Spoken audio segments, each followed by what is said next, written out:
ಅಂತಾರಾಷ್ಟ್ರೀಯ ಬಾಹ್ಯಾಕಾಶದ ನಿಲ್ದಾಣದತ್ತ ಕೆಲವೇ ಕ್ಷಣಗಳಲ್ಲಿ ನಿನ್ನೆ ಹೊರಟಿರುವಂತಹ ಫಾಲ್ಕನ್ 9 ಅನ್ನುವಂತಹ ರಾಕೆಟ್ ತಲುಪಲಿದೆ ಅನ್ನೋದರ ಡೀಟೇಲ್ಸ್ ಸಿಗ್ತಾ ಇದೆ. ಡ್ರ್ಯಾಗನ್ ಕ್ಯಾಪ್ಸೂಲ್ ಇನ್ನೇನು 20 ಮೀಟರ್ ದೂರದಲ್ಲಿದೆ. ಅಂತಾರಾಷ್ಟ್ರೀಯ ಬಾಹ್ಯಾಕಾಶ ಕೇಂದ್ರದಿಂದ ನಮಗೆ ಸಿಗ್ತಾ ಇರೋ ಲೇಟೆಸ್ಟ್ ಮಾಹಿತಿ ಪ್ರಕಾರ 20 ಮೀಟರ್ ದೂರದಲ್ಲಿದೆ. ಕೆಲವೇ ಕ್ಷಣಗಳಲ್ಲಿ ಅಂತಾರಾಷ್ಟ್ರೀಯ ಬಾಹ್ಯಾಕಾಶ ನಿಲ್ದಾಣವನ್ನ ಆಕ್ಸಿಯಂ 4 ಮಿಷನ್ ತಲುಪಲಿದೆ. ಗಗನಯಾತ್ರಿಗಳನ್ನು ಸ್ವಾಗತಿಸೋ ಕೆಲಸ ಇಲ್ಲಾಗುತ್ತೆ. ಬಾಹ್ಯಾಕಾಶ ಇತಿಹಾಸದಲ್ಲಿ ಹೊಸ ಭಾಷ್ಯವನ್ನ ಭಾರತ ಬರಿತಾ ಇದೆ. 2 ವಾರ ಅಂತರಿಕ್ಷದಲ್ಲಿ 60 ಪ್ರಯೋಗಗಳನ್ನ ಗಗನಯಾತ್ರಿಗಳು ನಡೆಸಲಿಕ್ಕಿದ್ದಾರೆ. ಅಂತಾರಾಷ್ಟ್ರೀಯ ಬಾಹ್ಯಾಕಾಶದಲ್ಲಿ ಇದೊಂದು ಗೇಮ್ ಚೇಂಜರ್ ಅಂತಾನೆ ಹೇಳಲಾಗ್ತಾ ಇದೆ. ಸಾಕಷ್ಟು ನಿರೀಕ್ಷೆ ಇದೆ.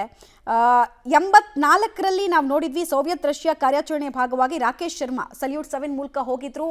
ಈಗ 20 ಮೀಟರ್ ಅಷ್ಟೇ ಬಾಕಿ ಇರೋದು. ಇದನ್ನ ವೇ ಪಾಯಿಂಟ್ 2 ಅಂತ ಕರೀತಾರೆ. ವೇ ಪಾಯಿಂಟ್ 2 ಅಂತ ಹೇಳಿದ್ರೆ ಇನ್ನೆಲ್ಲ ಆಟೋಮೆಟಿಕ್ ಪ್ರಾಸೆಸ್ಸು. ಈಗ ನಾವೊಂದು ಸ್ವಿಚ್ಗೆ ಒಂದು ಪ್ಲಗ್ ಹಾಕ್ತೀವಲ್ಲ, ಆ ಥರ ಅಂತಾರಾಷ್ಟ್ರೀಯ ಬಾಹ್ಯಾಕಾಶ ನಿಲ್ದಾಣಕ್ಕೆ ಈ ಕ್ಯಾಪ್ಸೂಲ್ ಅಟ್ಯಾಚ್ ಆಗುತ್ತೆ. ತುಂಬ ಕ್ರೂಷಿಯಲ್ ಪಾಯಿಂಟು ಮತ್ತು ತುಂಬ ನ್ಯಾಚುರಲ್ ಆಗಿ ಆಗುವಂತಹ ಪಾಯಿಂಟ್ ಇದು. 20 ಮೀಟರ್ ತಲುಪಿದ್ರೆ ಇಂಟರ್ನ್ಯಾಷನಲ್ ಸ್ಪೇಸ್ ಸ್ಟೇಷನ್ ಇದೆ. ಕ್ಯಾಪ್ಸೂಲು 20 ಮೀಟರ್ ದೂರದಲ್ಲಿದೆ. ಅಲ್ಲಿಗೆ ತಲುಪೋದಕ್ಕೆ ಟೈಮ್ ಹಿಡಿತಾ ಇದೆ. 7 to 8 ಮಿನಿಟ್ಸ್ ಅನ್ನುವಂತಹ ಎಕ್ಸ್ಪೆಕ್ಟೇಷನ್ ಇದೆ. ನೋಡೋಣ 4:30 ಅಷ್ಟೊತ್ತಿಗೆ ಗಗನಯಾತ್ರಿಗಳು ಇಂಟರ್ನ್ಯಾಷನಲ್ ಸ್ಪೇಸ್ ಸ್ಟೇಷನ್ಗೆ ಹೋಗ್ತಾರೆ ಅನ್ನೋದು ಅವ್ರು ಹಾಕ್ಕೊಂಡಿರುವಂತಹ ಟೈಮ್. ಆ ಪ್ರಾಸೆಸನ್ನು ನೀವು ಗಮನಿಸ್ತಾ ಇದ್ದೀರಾ. ಇದನ್ನೇ ಡ್ರ್ಯಾಗನ್ ಕ್ಯಾಪ್ಸೂಲ್ ಅಂತ ಕರೆಯೋದು. ಅದು ಓಪನ್ ಆಗಿದೆ. ಸೊ ಸ್ಲೋ ಆಗಿ ನಿಧಾನಕ್ಕೆ ಇಂಟರ್ನ್ಯಾಷನಲ್ ಸ್ಪೇಸ್ ಸ್ಟೇಷನನ್ನು ತಲುಪೋ ಕೆಲಸ ಆಗುತ್ತೆ. ಸ್ವಿಚ್ಗೆ ನಾವು ಪ್ಲಗ್ ಹಾಕಿದಷ್ಟು ಸಲೀಸಾಗಿ ಈ ಪ್ರಕ್ರಿಯೆ ನಡಿಬೇಕು ಅನ್ನೋದು ವಿಜ್ಞಾನಿಗಳ ಲೆಕ್ಕಾಚಾರ. 60ಕ್ಕೂ ಹೆಚ್ಚು ಪ್ರಯೋಗಗಳು ಜೀವಶಾಸ್ತ್ರಕ್ಕೆ ಸಂಬಂಧಪಟ್ಟಿದ್ದು, ತಂತ್ರಜ್ಞಾನಕ್ಕೆ ಸಂಬಂಧಪಟ್ಟಂತಹ ದೊಡ್ಡ ದೊಡ್ಡ ಪ್ರಯೋಗಗಳನ್ನು ಅಲ್ಲಿ ನಡೆಸಲಿಕ್ಕಿದ್ದಾರೆ. ಆಮೇಲೆ 2035ರ ಭಾರತದ ಮಹತ್ವಾಕಾಂಕ್ಷೆಯ ಬಾಹ್ಯಾಕಾಶ ನಿಲ್ದಾಣ ನಿರ್ಮಾಣ ಇದೆಯಲ್ಲ, ಅದಕ್ಕೂ ಇದೊಂದು ಅಡಿಪಾಯವನ್ನು ಹಾಕ್ತಾ ಇದೆ. 2040ರಲ್ಲಿ ಮನುಷ್ಯನನ್ನು ಚಂದ್ರನ ಮೇಲೆ ಕಳಿಸ್ಬೇಕು ಅನ್ನೋ ಪ್ಲಾನ್ ಏನಿದೆ, ಗಗನಯಾನ್ ಮಿಷೀನು, ಅದಕ್ಕೂ ಕೂಡ ಇದು ಅಡಿಪಾಯವನ್ನು ಹಾಕ್ಕೊಡುತ್ತೆ ಅಂತ. ಹೀಗಾಗಿ ಇಡೀ ಜಗತ್ತು ಕುತೂಹಲದ ಕಣ್ಗಳಿಂದ ನೋಡ್ತಾ ಇದೆ. ವಿಜ್ಞಾನದ ಬಗ್ಗೆ ಸಾಕ್ಷರತೆಯನ್ನು ಹೆಚ್ಚಿಸುವಂತಹ ಪ್ರಕ್ರಿಯೆಗಳನ್ನು ಒಂದೊಂದಾಗಿ ನಾವು ಗಮನಿಸ್ತಾ ಇದ್ದೀವಿ. ಡಾಕಿಂಗ್ ಪ್ರಕ್ರಿಯೆ ಅಂತ ಇದನ್ನು ಕರೀತಾರೆ. ಈ ಡಾಕಿಂಗ್ ಪ್ರಕ್ರಿಯೆ ಇದೆಯಲ್ಲ, ಇದು ಯಾವಾಗಲೂ ಸವಾಲಿನ ಪ್ರಕ್ರಿಯೆ ಆಗಿರುತ್ತೆ. ಎರಡೂ ರೀತಿಯಲ್ಲಿ ಉಪಗ್ರಹಗಳಿದ್ರೆ ಉಪಗ್ರಹಗಳು, ಕ್ಯಾಪ್ಸೂಲ್ ಇದ್ರೆ ಕ್ಯಾಪ್ಸೂಲ್ಗಳು ಒಂದೇ ರೀತಿ ಸಂಧಿಸಬೇಕು. ಆ ಥರದ ಪ್ರಕ್ರಿಯೆ ಇದು. ಡೀಟೇಲ್ಸ್ ಕೊಡ್ತಾರೆ ಶಬೀರ್. ಇತಿಹಾಸ ಬರೆಯೋ ಕೆಲಸವನ್ನು ಮುಂದುವರಿಸಿದ್ದಾರೆ ಗಗನಯಾನಿಗಳು.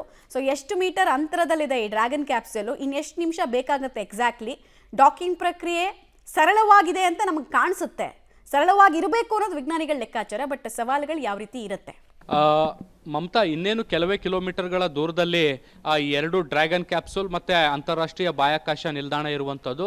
ಸರಿಸುಮಾರು 4 ಗಂಟೆ 30 ನಿಮಿಷಕ್ಕೆ ಈ ಒಂದು ಡಾಕಿಂಗ್ ಪ್ರೋಸೆಸ್ ಕೂಡ ಶುರುವಾಗುತ್ತೆ ಅನ್ನುವಂಥ ಮಾಹಿತಿಗಳು ಕೂಡ ಇದ್ದಾವೆ. ಈಗಾಗಲೇ ಡಾಕಿಂಗ್ ಸಿಸ್ಟಮ್ಗೆ ಬೇಕಾದಂಥ ತಯಾರಿಗಳನ್ನು ಕೂಡ ಈಗಾಗಲೇ ವಿಜ್ಞಾನಿಗಳು ಮಾಡ್ಕೊಳ್ತಾ ಇರುವಂಥದ್ದು. ಮತ್ತೊಂದು ಕಡೆ ಗಗನಯಾತ್ರಿಗಳು ಕೂಡ ಸಿದ್ಧವಾಗ್ತಾ ಇರುವಂಥದ್ದನ್ನು ಕೂಡ ನಾವು ಗಮನಿಸ್ಬೋದು. ಈ ಹಿಂದೆ ಮಧ್ಯಾಹ್ನದ ವೇಳೆಗೆ ಒಂದು ವಿಡಿಯೋ ಕೂಡ ಈ ಒಂದು ಡ್ರ್ಯಾಗನ್ ಕ್ಯಾಪ್ಸೂಲಿಂದ ಬಂದಿತ್ತು. ಒಳಗಡೆ ಪರಿಸ್ಥಿತಿಗಳು ಹೇಗಿದ್ದಾವೆ ಮತ್ತು ನಾವು ಸಮಯವನ್ನು ಹೇಗೆ ಕಳೀತಿದ್ವಿ ಅನ್ನುವಂಥದ್ರ ಬಗ್ಗೆ ಗಗನಯಾತ್ರಿಗಳು ಮಾಹಿತಿಯನ್ನು ಹಂಚಿಕೊಳ್ಳುವಂಥ ಕೆಲಸವನ್ನು ಕೂಡ ಮಾಡಿದರು. ಸೊ ಈಗ ಮುಂದುವರೆದು ಈಗ ಡಾಕಿಂಗ್ ಪ್ರೋಸೆಸ್ಗೆ 2 ಕಡೆಯಿಂದಲೂ ಕೂಡ ತಯಾರಿಗಳು ಕೂಡ ನಡೀತಾ ಇರುವಂಥದ್ದು. 4 ಗಂಟೆ 30 ನಿಮಿಷಕ್ಕೆ ಸರಿಯಾಗಿ ಅಂತಾರಾಷ್ಟ್ರೀಯ ಬಾಹ್ಯಾಕಾಶ ಕೇಂದ್ರಕ್ಕೆ ಈಗ ಉಡಾವಣೆಯಾಗಿರುವಂಥ ಡ್ರ್ಯಾಗನ್ ಕ್ಯಾಪ್ಸೂಲ್ ಏನಿದೆ, ಇದು ಹೋಗಿ ಸಂಧಿಸುವಂಥ ಪ್ರಕ್ರಿಯೆಗಳು ಕೂಡ ಆಗುತ್ತೆ. ಒನ್ಸ್ ಅದು ಹೋಗಿ ಲಾಕ್ ಆದ ಮೇಲೆ ಕೆಲವೊಂದಿಷ್ಟು ಫಾರ್ಮಾಲಿಟೀಸ್ಗಳು ಇರುತ್ತೆ, ಒಂದಿಷ್ಟು ಕ್ಲಾರಿಟಿಗಳು ಬೇಕಾಗುತ್ತೆ. ಒಂದಿಷ್ಟು ಕ್ಲಿಯರೆನ್ಸ್ ಸಿಕ್ಕ ಬಳಿಕ ಈ ಒಂದು ಡ್ರ್ಯಾಗನ್ ಕ್ಯಾಪ್ಸೂಲ್ನ ಒಳಗಡೆ ಇರುವಂತಹ ಗಗನಯಾತ್ರಿಗಳು ಅಂತಾರಾಷ್ಟ್ರೀಯ ಬಾಹ್ಯಾಕಾಶದ ಕೇಂದ್ರದ ಒಳಗಡೆ ಪ್ರವೇಶವನ್ನು ಮಾಡ್ತಾರೆ. ಈಗಾಗಲೇ ಬೇರೆ ಬೇರೆ ದೇಶದ ಗಗನಯಾತ್ರಿಗಳು ಅಂತಾರಾಷ್ಟ್ರೀಯ ಬಾಹ್ಯಾಕಾಶ ಕೇಂದ್ರದಲ್ಲಿ ಇದ್ದಾರೆ. ಅವರು ಈ 4 ಗಗನಯಾತ್ರಿಗಳನ್ನು ಕೂಡ ಸ್ವಾಗತ ಮಾಡ್ಕೊಳ್ತಾರೆ ಅನ್ನುವಂಥ ಮಾಹಿತಿಗಳು ಕೂಡ ಈಗ ಸಿಗ್ತಾ ಇರುವಂಥದ್ದು.